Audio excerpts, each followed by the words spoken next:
What's up, dudes and dudes to the internet? My name's Scythe, and today we're going to be talking about the Gunslinger, one of the strongest characters in the entire game. Now, before we get started, how y'all doing? Hope you're doing great. Would very much appreciate if you would hit that like button before we get started. Now, the Gunslinger is going to end up being a DPS, damage per second character, and as such, we're going to build him appropriately, which means as a ranged character, focus on magic damage, a critical hit, and crit damage, and that is going to be the perfect gems that you can get on this character. It's just the all damage ones. Of course, for the empowered gems, you're gonna want to try and focus on all the ones that give you damage.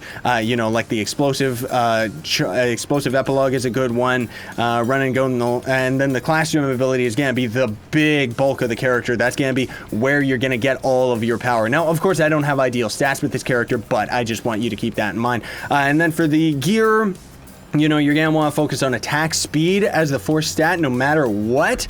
You can get it as the second or fourth stat, but no movement speed on this character, folks, just raw damage and attack speed, right? And then for the ring, just magic find, crit hit, whatever. The ally, I always just go for the Chronomancer Cubesley if you can. You can end up using the Prefect Penguin, but honestly speaking, I'd say go for the Chrono, just because this character is 110% based off of his ultimate ability. What his ultimate ability is going to do is change his normal shots to charged shots. This single-handedly makes this the strongest character in the game as far as damage is concerned, especially because of the splash effect. So pretty much what you will end up doing is using this guy as an essential in Shadow Towers. Just so long as you end up having the right gems and the right power on this character, seriously, he outshines the rest as the strongest character for Shadow Towers for sure. Now, of course, you know, there's different strategies that you can use on the ultra bosses and stuff. But ultimately, you're always going to want to see a Gunslinger in there that's actually doing damage, right? And then for the emblems, you're just going to want to focus on Arcane and Sure Strike. Or if you can spare Sure Strike, swap that out for the Chromatic Emblem, because then it means you're going to be casting your ultimate a lot more often, and that's where the character is at.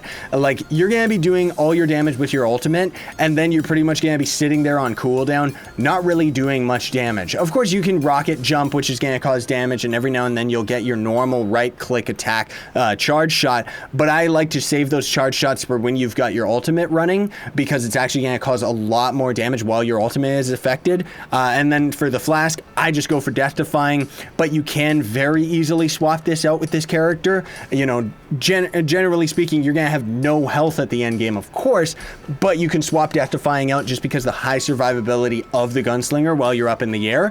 Ranged characters, however, they're just going to one-shot you, so, you know, it's kind of your own decision, kind of pick your poison thing, right? But needless to say, that's pretty much it for the Gunslinger, folks, and needless to say, yeah, he ends up becoming a force to be reckoned with once you get to the end game, and he's just a lot of fun to play in general, right? So don't forget to like, share, favorite, and subscribe for more daily content. If you have any questions, leave them in the comments below. Sign on, stay epic, everybody.